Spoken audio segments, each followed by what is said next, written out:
Ili ufanikiwe kwenye haya maisha, lazima uheshimu sana pesa. Huwezi ukafanikiwa bila kuheshimu pesa.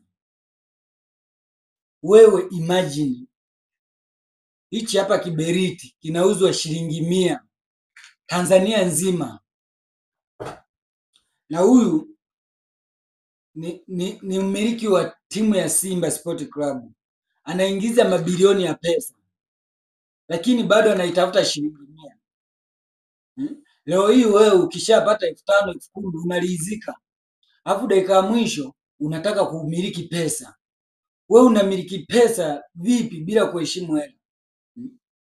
Ili ufanikiwe lazima uheshimu pesa, hata kama ni shilingi 100, shilingi 50, lazima uheshimu pesa. Imagine hichi kiberiti Tanzania nzima kinauzwa shilingi 100, iwe Kigoma, iwe Tarime, iwe Simiyu, iwe Dar, iwe Morogoro, iwe Dodoma, iwe Katavi, iwe Mwanza, shilingi 100, na anatumia usafiri kufikisha mzigo wake kwa watu.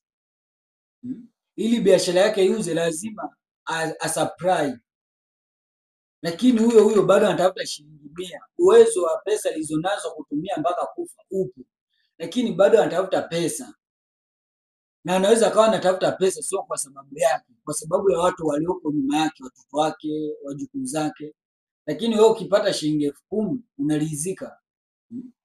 Unataka upate mabilioni ya pesa, unataka upate mamilioni ya pesa ndio uwe tajiri. Ili uwe tajiri lazima uheshimu shilingi 100. Heshimu 100 brother, sister, heshimu 100.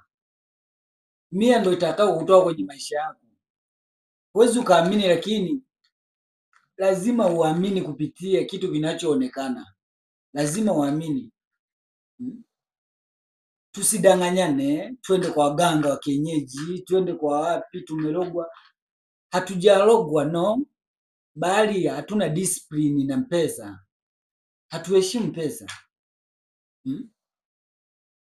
Mnanichosha, mnanichosha, mjukuu wa Clemence Mwandambo, mnanichosha.